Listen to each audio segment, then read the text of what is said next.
Hey everybody, another off-meta and interesting build video that I've decided to take on here, this time being the Black Flame Blade incantation. This has been a favorite of mine just for the aesthetic, but I will be just upfront with you. This incantation is garbage and it hasn't been adequately balanced by FromSoft, despite being in the game since launch. The issue with Black Flame Blade is the incant scaling, so it only does 0.65 multiplier of your faith, while lasting a very short time, while something like Electrify Armament lasts longer, does a more efficient damage type at lightning, and does more incant scaling. So just know that Black Flame Blade doesn't actually have a good place right now, and this is more just a challenge to myself to make it work. It honestly needs the incant scaling doubled or possibly even close to tripled in order to make it have a place. But all the same, we'll make it work. I think you need to think of Black Flame Blade in 3 steps. You need to have an initiator option that will mini stun, allowing you to cast Black Flame Blade or hit stun. You need to then cast Black Flame Blade with the faster animation because it has 2 versions. You've got the regular one, which is slower, and then if you use it following any other animation, it's faster. Here's the crouch version, which is your typical one if you're going to open up with Black Flame Blade attacks. And then finally you have your punish, which is like whatever you're going to follow up Black Flame Blade being buffed on your weapon with. I usually thought weapon arts made the most sense here, and I think Keen is the most sensible. I'll get into why right after this. But I went with Spinning Slash because it not only has a little bit of hyper armor, but it also just attacks in an AoE, and it does about as much damage, pretty close, as some of the better damaging options. It's just a little bit behind, but it just has more utility, and it's also unparryable. So that's one of the main reasons I ran it.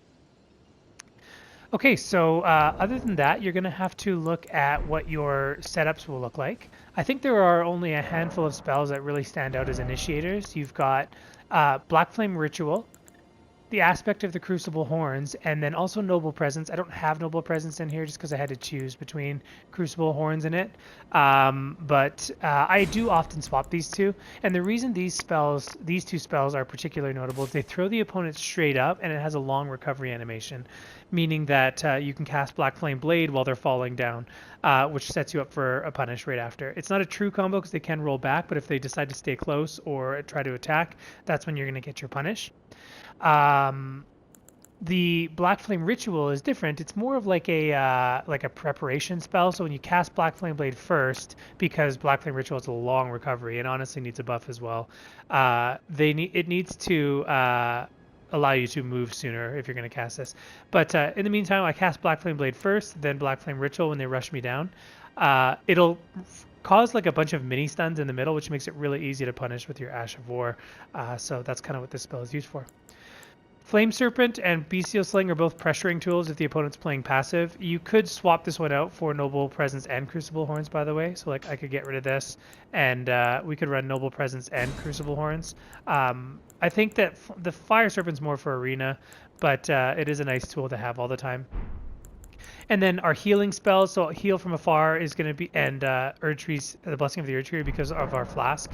So we're running the Bloodsucking Cracked here, which I think is just almost hard not to justify in this build because we're trying to build a comboing AR punish, and so the Bloodsucking tier being an AR buff is just so sensible. The Black Flame Blade basically adds a flat damage amount, and so it's actually better on weapons that don't have quite as much AR but have a really good move set, because Black Flame Blade then gives you a greater percentage of a buff. So like if you do 200, let's say you do like 500 damage and Black Flame Blade adds about 250, you're getting a 50% buff.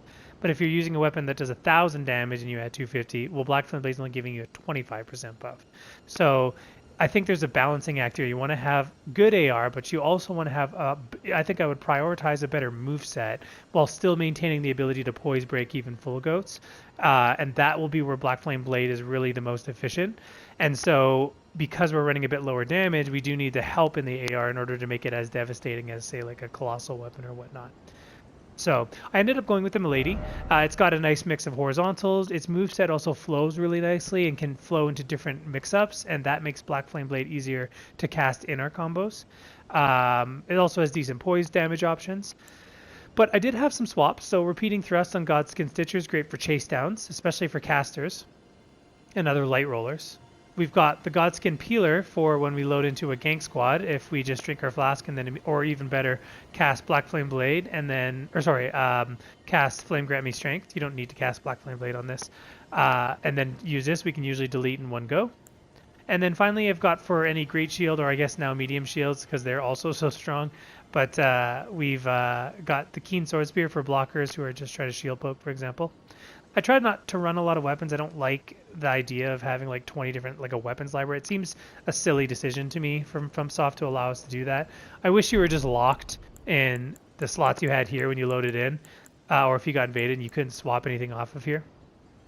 That way you could just unequip the weapons you're not going to be using and then swap only those three to five. But c'est la vie.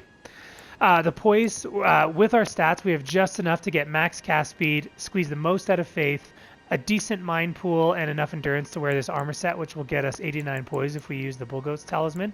I think the Old Lord's Talisman is a little bit overstated, to be honest.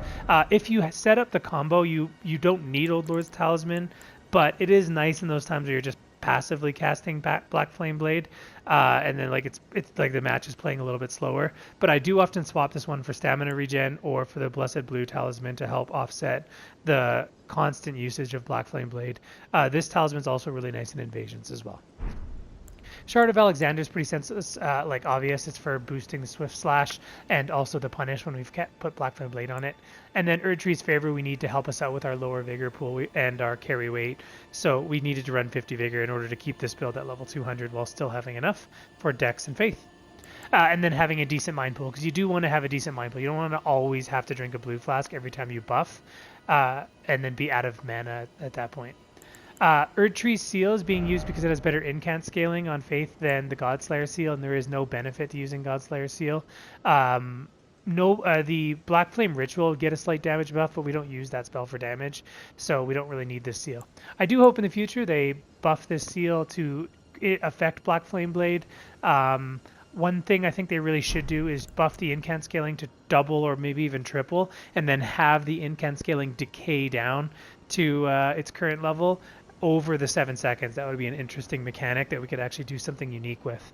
But all the same, that's kind of why we're using this talisman, is it works well with the Milady, and it lets you play a little bit slower while still getting the Black Flame Blade punish in. Just one point of note that I did forget to mention as well. Don't forget that I'm getting some of my stats from the Divine Beast Helm. So this is actually the base level stats if you do want to make this build. So don't accidentally add all the way up in your strength and dex there in particular.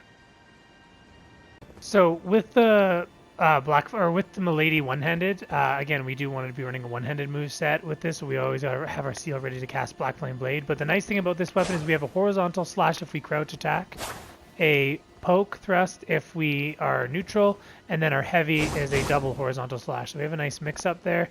The jumping light is a thrust. I don't tend to use that one. I use the jumping heavy more. It also flows into the light attack chain really nicely. So yeah, that's the move set. The reason I like this move set so much is it just has a nice mix and always accessible to horizontal slash or thrust. It does suck that we don't have a vertical slash, which can be tricky if they're doing jumping attacks. So you'll need to either roll those or do your own jumping attack in order to catch those.